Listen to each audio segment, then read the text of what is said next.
রোগী কল্যাণ সমিতির পক্ষ থেকে আজকের এই অনুষ্ঠান। আর মাগুরা 250 শয্যা বিশিষ্ট হাসপাতালের যে রোগী কল্যাণ সমিতি, এই সমাজসেবা কার্যালয়ের পক্ষে আমরা উপস্থিত হয়েছি। এখানে আমি প্রচার সম্পাদক হিসেবে দায়িত্ব পালন করছি। আমার কাছে মনে হয়েছে যে আমাদের প্রকৃত অর্থে আমাদের পরিবর্তন হতে হবে মূল বেসিক থেকে, মূল জায়গা থেকে, গাছের গোড়ায় যেতে হবে। তো সেই জায়গাটা হচ্ছে, দেখেন, আমার বাড়ি মাগুরা পারনান্দোয়ালি মুন্সিপাড়া।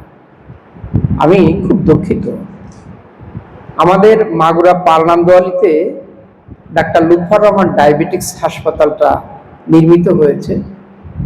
এই হাসপাতালে যাতায়াতের জন্য যে রাস্তা এবং রাস্তার যে পরিবেশ পরিস্থিতি, যার কারণে আমাদের মাননীয় জেলা প্রশাসক অলরেডি বিগত দিনে যারা ছিলেন তারা এবং ডায়াবেটিক্স হাসপাতালের যারা কর্মকর্তা কর্মবৃন্দ যারা ছিলেন, তারা কিন্তু এই রাস্তাটা কিভাবে তৈরি করা যায় একটু তাড়াতাড়ি, এই জন্য প্রশাসনিকভাবে এই কাজটা, এবং কলেজ পাড়ার যে ড্রেন রাস্তা আপনারা জানেন। আমি খুব দুঃখের সঙ্গে বলছি, এই রাস্তাটা পৌরসভার মাধ্যমে পাস হয়েছে, কাজ চলছে। আমি বেশ কিছুদিন দেখার পরে বাধ্য হয়েছি নিউজ করতে। আমি পৌরসভার ইঞ্জিনিয়ারের সঙ্গে কথা বলেছি।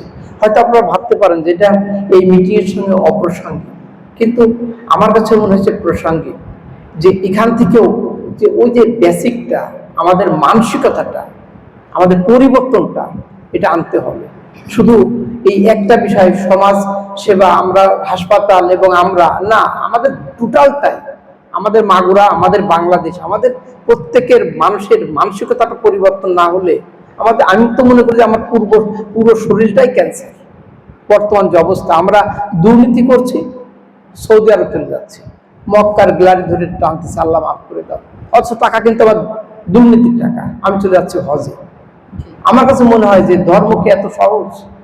তো সেই কথাটাই বলতে চাচ্ছি যে দেখেন, যে সেই রাস্তায় নিউজ করার পরে সেখানে ইঞ্জিনিয়ার বলছে, আমরা আপনার নিউজ দেখার পরে সেটে গেছি এবং দেখছে 2 নাম্বার কাজ হচ্ছে, কুমা জিনিসপত্র দিয়ে কাজ করছে।